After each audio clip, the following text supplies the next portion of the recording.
Hey guys, this is Living Tears, and I'm just doing a quick vid on Oryx because I've got heaps of people who have been asking me about it. So I'll start quickly. So generally with this, actually just started it. It's popped up, blah blah blah. If you've been here, you know what's going on. First you deal with a few adds, thralls by 6 each side, 2 knights on top of the front 2 plates. Just quickly with our loadouts, we've got two titans and 2 hunters are kind of vital with the strategy we run. Generally 2 defenders and 2 bows, but we've actually got a 3rd hunter running Celestial Nighthawk with golden gun, and I'll explain why later. But first things first, there should be, with your team, there should be 4 guys, 1 on each plate. One who's Orbrun, which is Styles, the guy who's in front of me, and then one who's clearing ads, helping the ogres. So once he slams his fist down, that basically signals the beginning of your run around the map. If you can see on top of my screen right now, you'll see Styles jumping up between on the pillars to grab orbs and to grab the final relic to then slam down the knight. Now once he calls he's got it, we all jump off our plates, which I've done just then. He again goes to the knight, which spawns to the front end of the area, and we have to smack that guy down. Generally we like to run 2 sword guys to knock him down fast. Due to his high mobility, it's hard to hit with other items, but 2 swords makes it quite easy. Now, Oryx is actually about to open up his belly. You need to do massive. This is the hardest part of this raid, is getting him to stagger regularly. I'll explain what we're doing, what else is going on in a few other in the next few runs. But with that, you need to outlay as much damage as possible. And that's hence why we run the Celestial Nighthawk with a golden gunner. Basically, that it does it instantaneously without anyone else's help. You can literally just do that and it'll staggering. But obviously, we need a backup plan. We've got 1 bow hunter, weapons of light from our defender, and just the sniper rifles for the range of damage. Now, what just happened there, while we all basically nearly wiped on that, was the gentleman who grabs the relic from above and slams the knight. He has an aura of invulnerability. You all have to be in that aura of invulnerability to survive Oryx's blighted light, which he just dropped on us all. And the gentleman running it decided to troll us and got off it, which is very mean, but amusing at the time. Anyway, after that, he then starts blowing orbs at your face. You need to basically all you need is run around, sprinting. Best thing to do is to run around your plate. The plate you're on, or get someone else to come help you. Do not res while it's happening. That's why, let's see, you come to res this now. You do that afterwards, because there's no point. It's a bad time to die. If you're going to die, you might as well do it at the beginning of that round. Then it's rinse and repeat. So we all get to our plates, and unlike the death singers, the person you get to choose who's the orb runner.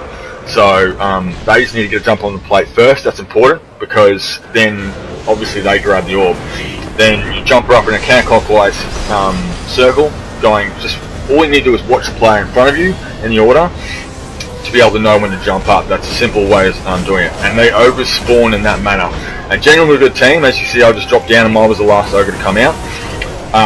The 4th ogre will be jumping up as they're grabbing the relic. So he's grabbed the relic. We've knocked it. You've got to help with ogres, and I'll describe a good way to do that with the ogre one in a second. But then knock him down and rinse and repeat. He's at the back end this time. Yeah, he is. So I actually put that weapons of light in a bad position. Probably should have put it on the other side. Again, we turn around, blast him. Now, this is as I said, this is the probably hardest part. After that, you need to run 2 orbs. Now, if people always ask me, oh, how do I know when it's up? Now, after a while, you'll learn that it's after a certain time you'll hear a buzz end, and you'll know that's one time to go. Worst case scenario, see down in the bottom left-hand corner of my screen, it says you've popped the corrupted light. That's when you need to know to get back. You need to do this fast, and you need to preempt your stagger a little bit if you're far away from your actual from your plate. So yeah. Now this again, if you watch what we're doing here, we basically he'll keep doing this orb of actually we've got him down below half health. So after half health, he'll start popping the witch, or the shadow of our Oryx, whatever you want to call it. Prior to that, you'll have to keep running around. We did this in 4 runs. You can do it in 6 cycles before enrages. Now I haven't seen an enrage yet. I don't really want to see one, but I find that 4 is pretty much enough, and 6 is total enough. Now, with the witch, a few things you need to know to learn where he goes is sound is the most important, is your strongest suit. When you hear the sound on his screen, that's where he's going. Also, the motion of his blink is such, and when you hear him scream like that, that means he's coming to slam people. So someone needs to make the call, so if someone coming in doesn't get slammed. A good way to evade is stay in the air, maybe even jump past him, turn around and start doing damage on him. Now, so if you watch this, we do damage. Oh, he's actually getting killed. We've got that a bit faster than we normally do. Anyway, after that, again, same thing, rinse and repeat.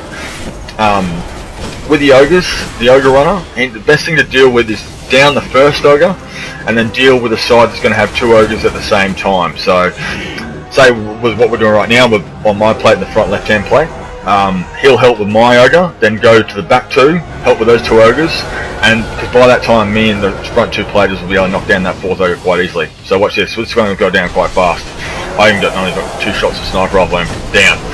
Now he moves back to the back plate to help with the back 2, and then moves forward. Now that's a pretty hard point, destroying the things that are going to do massive damage to you here is really just this ship coming in, strangely enough, with their void walk, the ogres, and the acolyte's eyes. So you need to deal with all those things fairly quickly, as much as you possibly can.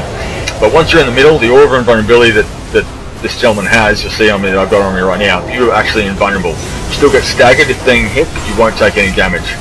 What that means is, I clear as you can see right now, just for when you run into the orb though, you obviously don't have that aura of vulnerability, so having less ads is helpful. Again, you hear the bow going off, we're going sniper rifles, this one's a bit late. That was probably a bit late on the stagger, but we had no golden gun for that time. Now, what else are my little other tips you need to do to make sure of? The speed of getting back and forward, getting your invulnerability holder to stand in the center, so the weak players, you'll see one of our players just went down because he didn't get back in time. Especially the slower classes like a slow warlock, etc., that can be a bit annoying. That's right, you can res. Now obviously you can res, right now anyway. Now once you get into the final round, where you have to get him down to 0 health. Once he gets down to 0 health, he comes up the middle. So you need to save something, whether it be a weapons of light, a bow, or a golden gun with Celestial Nighthawk are all good things to have. Stacking them obviously increases your chances, especially we're all level 300 by this stage, so we're knocking these guys down fairly fast.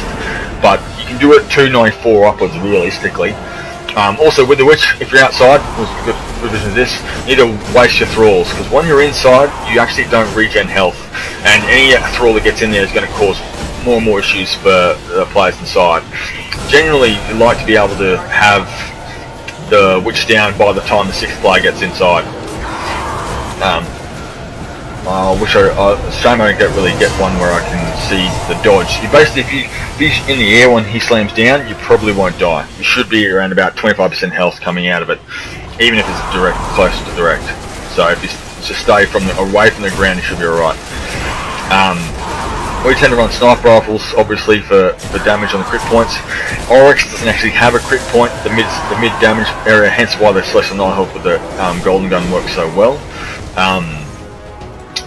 Other things of note is communication and timing are the most important things for this raid, especially with Oryx.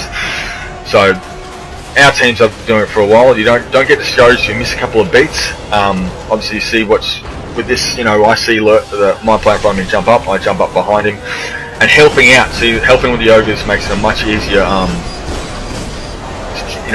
much smoother training events. If they get close to the middle, you'll find that the middle knight will try and pop it, or just make them disappear, and also you might accidentally pop one, which then, because the damage you do to Oryx is basically, essentially, you're doing most of the damage with those orbs. Those orbs are the things that do the damage to Oryx.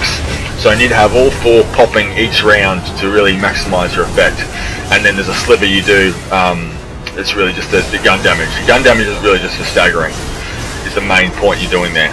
So, once again, we're all sniper rifles out, I'm a little late to the party, get a weapons of light, turn around, it's bang time. But we've saved 1 weapons of light, golden gun, and I think even a bow at this stage for extra damage. If you watch his health now, so his health is still fairly high, as you can see on my screen.